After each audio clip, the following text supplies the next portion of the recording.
Saudara-saudaraku, di mana saja kalian berada. Pada kesempatan kali ini kita akan melanjutkan topik pembahasan kita, yakni kita akan masuk ke dalam bagian yang ketiga, yaitu mengucap syukur atas kelepasan. Ini merupakan bagian ketiga dari topik 3 pokok penting berita Injil yang harus disampaikan atau diajarkan oleh pendeta atau penginjil kepada jemaat atau orang yang hendak menerima Injil.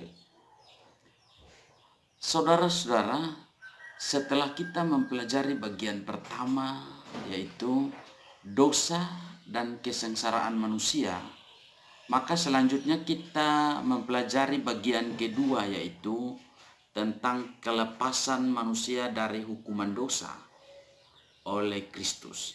Dan sekarang kita mempelajari bagian yang ketiga, yaitu ucapan syukur atas kelepasan dari hukuman dosa.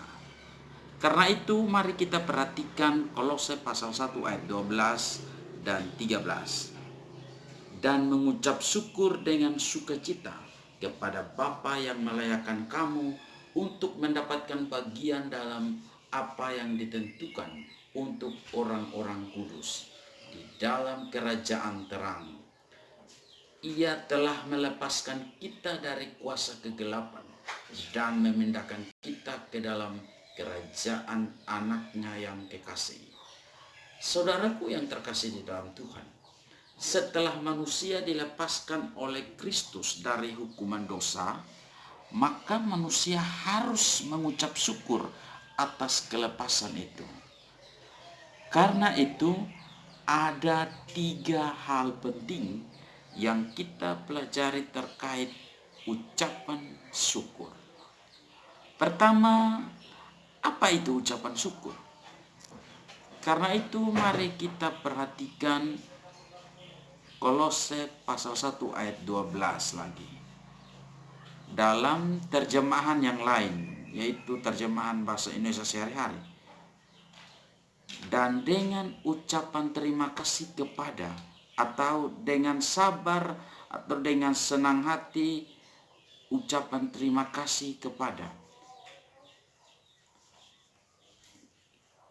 atau dengan sabar dan senang hati mengucapkan terima kasih kepada Bapa, sebab Bapa itulah yang membuat kalian layak menerima apa yang disediakan Allah bagi umatnya di dalam kerajaannya yang terang. Jadi, kata mengucap syukur diterjemahkan oleh Lembaga Alkitab Indonesia sebagai ucapan terima kasih. KJV juga menerjemahkan kata mengucap syukur dengan kata giving thanks. Jadi mengucap syukur ini sama artinya dengan berterima kasih. Karena itu orang Kristen atau orang percaya harus mengucap syukur atau berterima kasih atas kelepasan yang dikerjakan oleh Kristus. Saudaraku, sekarang hal yang kedua. Hal kedua adalah mengapa harus mengucap syukur. Mari sekali lagi kita perhatikan Kolose 1 ayat 12 dan 13. 12, dan mengucap syukur dengan sukacita kepada Bapa yang melayakkan kamu untuk mendapatkan bagian dalam apa yang ditentukan untuk orang-orang kudus di dalam kerajaan terang. Perhatikan ayat 13. Ia telah melepaskan kita dari kuasa kegelapan dan memindahkan kita ke dalam kerajaan anaknya yang kekasih. Jadi yang menjadi alasan utama kita atau orang percaya mengucap syukur adalah karena kita dilepaskan oleh Kristus. Mengapa? Karena kelepasan itulah yang menyebabkan kita berpindah dari dalam kegelapan ke dalam terang. Dan kelepasan itu jugalah yang memindahkan kita dari maut ke dalam hidup yang kekal. Alasan kedua, mengapa kita harus mengucap syukur atau berterima kasih kepada Bapa adalah karena Dia, yakni Allah, kembali melayakan kita. Sebelumnya kita tidak layak di hadapan Bapa di surga karena dosa, karena kesalahan kita, karena kejatuhan kita. Tetapi Kristus melepaskan kita, maka sekarang kita sudah layak. Karena itu penyembahan kita bisa berkenan.